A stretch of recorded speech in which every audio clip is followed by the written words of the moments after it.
What's happening YouTube? I'm Alex, and today I'm taking a look at another TV box. This one is called a Zidoo X6 Pro, so it should be a pretty cool TV box. Inside we have an octa-core processor, 2 gigs of RAM and 16 gigs of internal storage and running Android 5.1. So I'm going to show you what comes in the box with this, and then I'll show you how the box performs. As always, I left links in the video's description if you want to check this box out.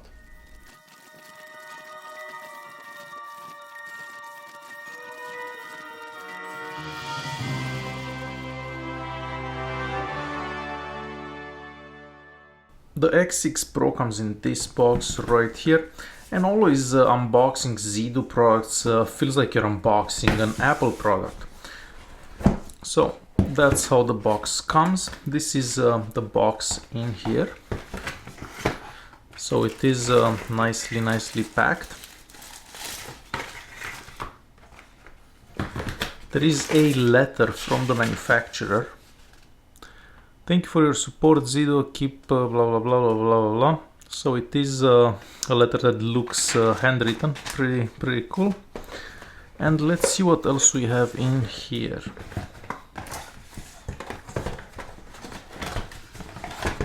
So we do have the power adapter.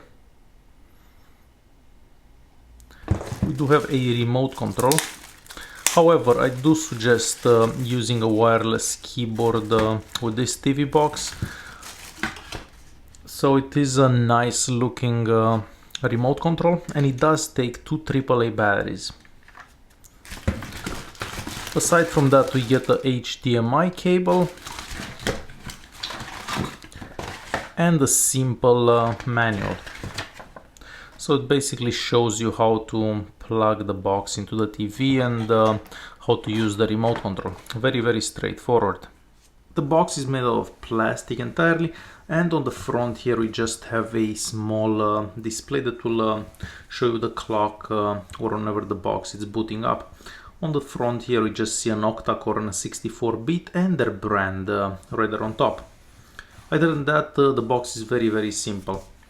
Onto the back of the box we have a power adapter port, the CVBS. This is basically a composite video, so it sends analog signal. So it's for older TVs mostly.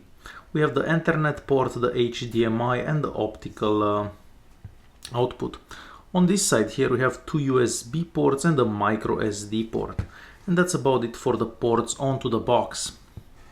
Now on the back of it we just have some holes so the box doesn't heat up, and we can see here the model which is X6 Pro. For the duration of the video the box will be connected to the internet through a D-Link powerline adapter. This is the AV2 2000 model. I left a link in the video's description if you wanna check this powerline adapter out. Throughout the video I will be using a wireless keyboard, the one to the left, and a wireless gaming controller. I left links in the top right corner of the video if you want to check out the individual reviews for each one of these. As soon as you turn on the box, you get to this logo. This is the boot up animation that they have for this particular box. And as soon as the box starts up, we get to this launcher. This launcher is used for most Zidoo boxes, and it does seem to look quite nice and to go very good.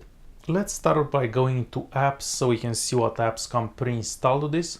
So we see the Google Play Store right there, RC remote. So you can install a remote control onto your smartphone and use that onto the box. I will try that in a bit later. We do have an update app, a YouTube app. I believe this is their own made YouTube app. We'll check that out.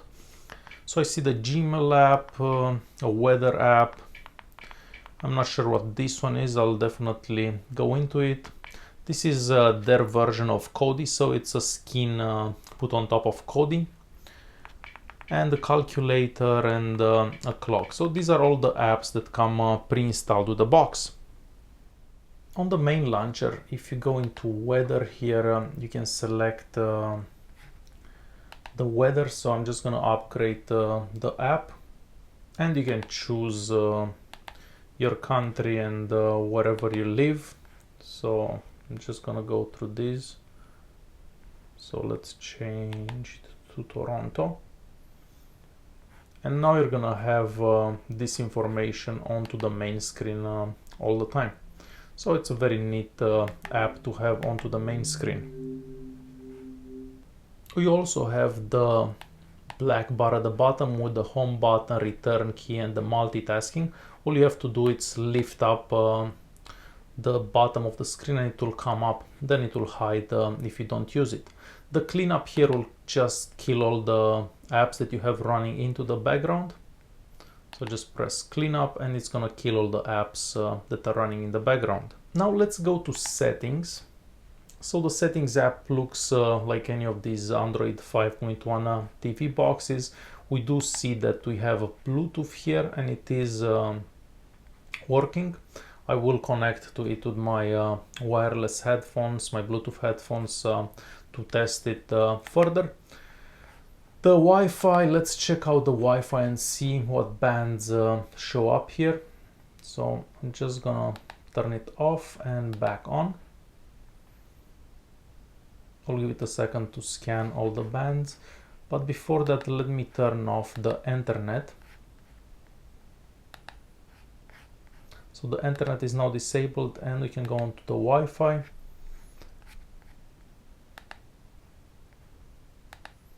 And we're gonna search all the networks that the box is. So at this point it only sees my 2.4 gigahertz network, so it does not see my 5 gigahertz network, unfortunately. It is quite far, it's 2 floors down. However, some boxes can actually see my 5 gigahertz network. So this time only the 2.4 gigahertz network works. At the display here, we can scale the screen, so we can make the screen bigger or smaller depending how your TV looks like. We can select the resolution available for that TV. You can leave it on auto, it's gonna select the resolution by itself, so that's what I'm gonna do. So I'll keep these settings.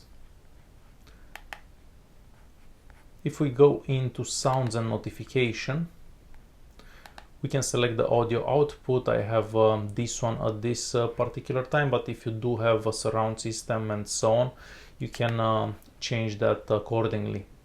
At storage here, we can see how much space is available. So we have 12.91 gigs available. That is a lot out of the 16. You can definitely install some games and so on.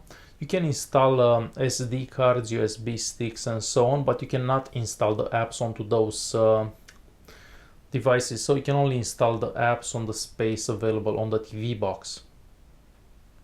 I will open languages and input. I'm just gonna scroll through the languages available, so you can see if the language that you need is here. So quite a few languages. So a lot of languages, and they keep going. Hopefully you're able to see the one that you're interested in. And lastly, if I go all the way down here to about device, we're gonna see the model number, which is the X6 Pro, and the Android version, which is 5.1.1. This box receives online updates. There are no updates at this time, but the box does receive online updates when they're available. For the smartphone remote control, you're just gonna take your phone.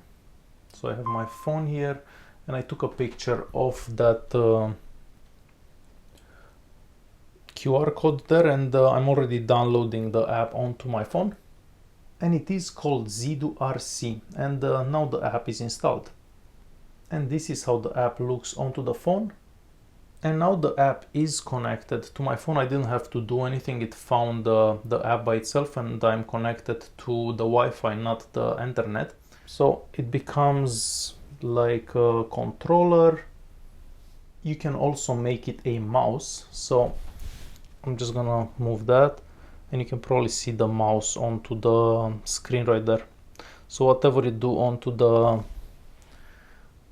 phone, that's how it shows up onto the screen. So that's a very cool feature to have. You don't really need the other remote. You can just sit pretty much anywhere and do this.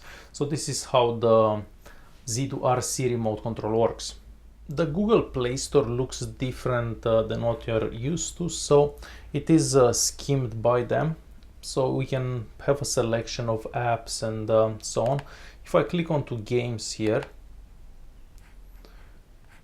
we can select whatever games. There are the same categories from the Play Store, but the Play Store looks different than you're used to. It's made so you can easily use it to the remote control. On the AnTuTu benchmark, we get a score of 34,700. That's a very decent score for this type of processor. And if I go into info here, we're just gonna see the model number, the Android version, the 8 cores that the processor has, screen resolution, and available RAM, which is 2 gigs. On the Geekbench 3, we get a multi-core score of 2170 and a single core score of 603. And again, here we can see the processor, the RAM, and stuff like that. The root checker app will show us if the box has root access, and no, this box does not have root access from the factory. On the speed test app, the Wi-Fi speed is very, very low and it barely connects to the Wi-Fi. There is only one line and the wireless router is not that far. So the connection onto the Wi-Fi is very, very slow. This is the maximum speed that I got on Wi-Fi, so 6.93, which is very low. And through a wired connection, through my power line adapters, I got 60, so it basically maximized my network speed. So I do recommend, if you're gonna use this box, a wired connection is gonna be the best for it. The next thing to test is Kodi. So they do have their own skin onto Kodi. It's based on Kodi 16. And this is their boot up animation for Kodi. We get Kodi and there are no add-ons from what I've seen. So Kodi doesn't come pre-installed with any add-ons. I'm just gonna go into System here and File Manager.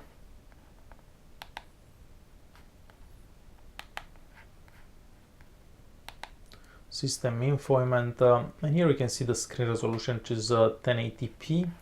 And that hardware here, the total RAM available and whatever it's free at this particular time. And this is a quick test to see how quickly it exits from Kodi by pressing the power button on the Kodi. So exit. It was actually quite fast. Most boxes take more than 30 seconds, so that was very fast. I went ahead and installed some add-ons onto Kodi, just so we can test how well it goes. What I noticed, the box seems to be very, very snappy, like Kodi, and everything works really, really fast. As soon as you click on something, it opens. So I'm very happy to see that it performs well. I went ahead and installed a few add-ons onto Kodi. We're just gonna open one of them to see how well it streams. So I'm just gonna open this one. Any of them will do, just so we can get a stream going. And we'll choose this one. Hopefully it's still available.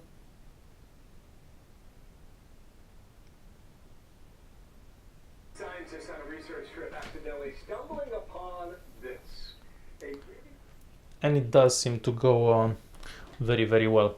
So as soon as you install add-ons onto Kodi, you're not gonna have any issues with it whatsoever. So this is a good thing about this box. Everything is very, very quick and everything performs quite well up to this point. I have a USB stick installed onto the box and I have MX Player Pro running.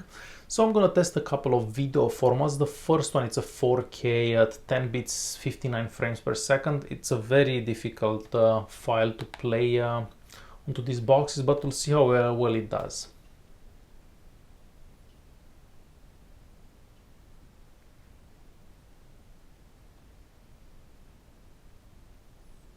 It did take it quite some time to start up.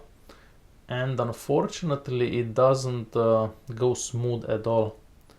As you can probably tell, it barely moves. This is the worst file basically to play on any of these TV boxes. Surprisingly, that last box, the Amlogic S905 that I tested, the ZoomTech T8H, played this file really good. So 4K file, yeah, it's definitely not gonna work good onto this TV box.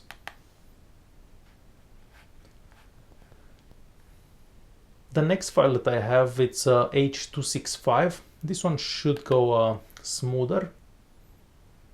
And yes, this one started right away and it does seem to go extremely good. So no issues playing this file at all. So this one will go good. Let's go back. This one is a 1080p file at 10 bits. So we'll see how well this one does. This one it's kind of difficult for a couple of boxes to do as well.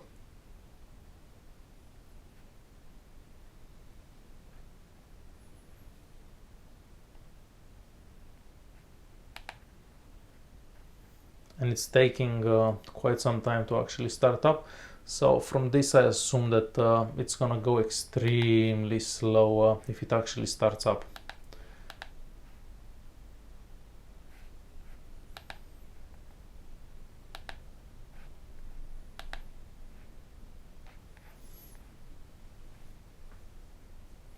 Okay, so I just had to change that on top, and it seems to go quite good. I'm wondering if I would change that onto the 4K file, if that would make a difference. So out of curiosity, I'm gonna go back to the 4K file and we'll change that and see if it makes any difference. We'll press resume,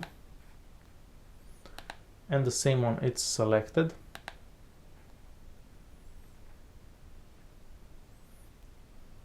So no, it still doesn't go fine for the 4K file. So the 4K file, it's not gonna happen onto this box. Next I have a 720p file. This one, it's very easy to play for all these TV boxes.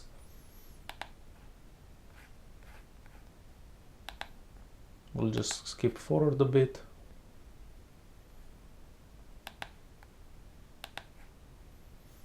And of course this one plays very good as well. The following file is going to be a 1080p file. And this one seems fine as well. So the only file that we had issues with was the 4K file, which goes absolutely horrible. So the 4K file is not great onto this TV box. Now I've connected the external hard drive. It's a 500 GHz hard drive. I'm just gonna play one of my own videos from here if I find it. So it's in here. Yes, I know it's the same file that I always play. So I'll just skip forward around here maybe. And the quality of the video is not great, but I just want to see how well it moves. Some of these TV boxes don't give enough power to the hard drives, and the hard drives cannot run from them.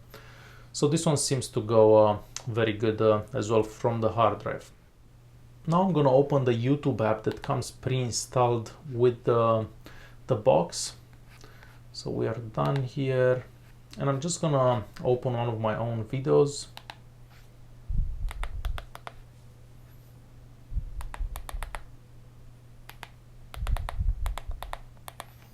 And yes, it's the exact same video that I always use. So we'll play this one so you can check out the maximum resolution. I'll maximize it onto the screen. And for the quality here, the maximum resolution available, it's gonna be 720p. Other than the fact that the quality is not the greatest, I mean, I wish it would have been 1080p.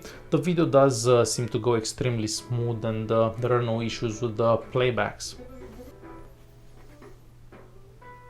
Okay, so I found a very interesting feature about YouTube. So if I let YouTube playing in the background, I can just exit.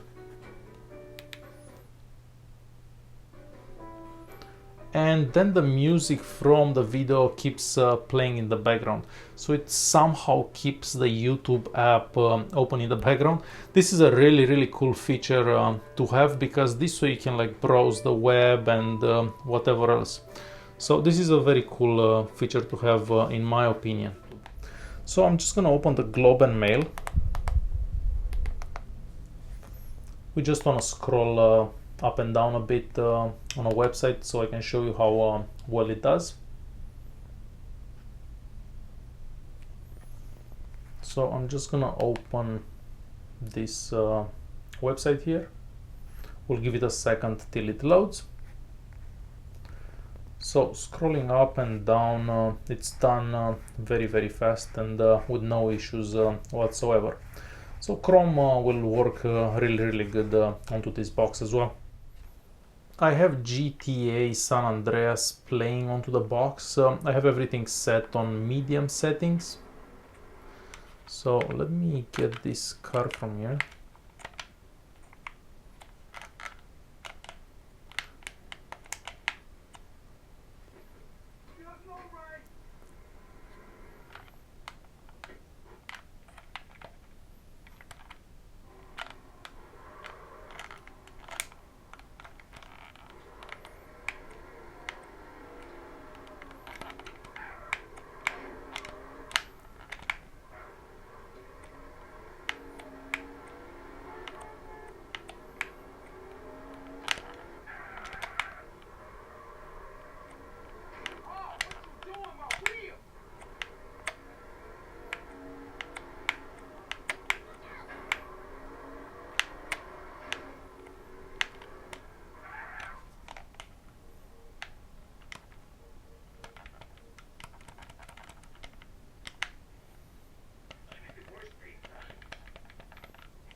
And GTA seems to be going quite good onto this TV box. And if GTA works, chances are every other single game will work. So to conclude this video, the box does fine, it's very snappy. I haven't had any apps closing down or any apps not working, so all the apps seem to go very good. The downside to it is the fact that the Wi-Fi, it's very weak and it barely works. So if you're planning to use this box with the Wi-Fi, it may not be your best choice. Other than that, everything seemed to go quite well. Well, aside from that 4K video. As always, I left links in the video's description if you wanna check this box out. Thanks for watching and don't forget to subscribe.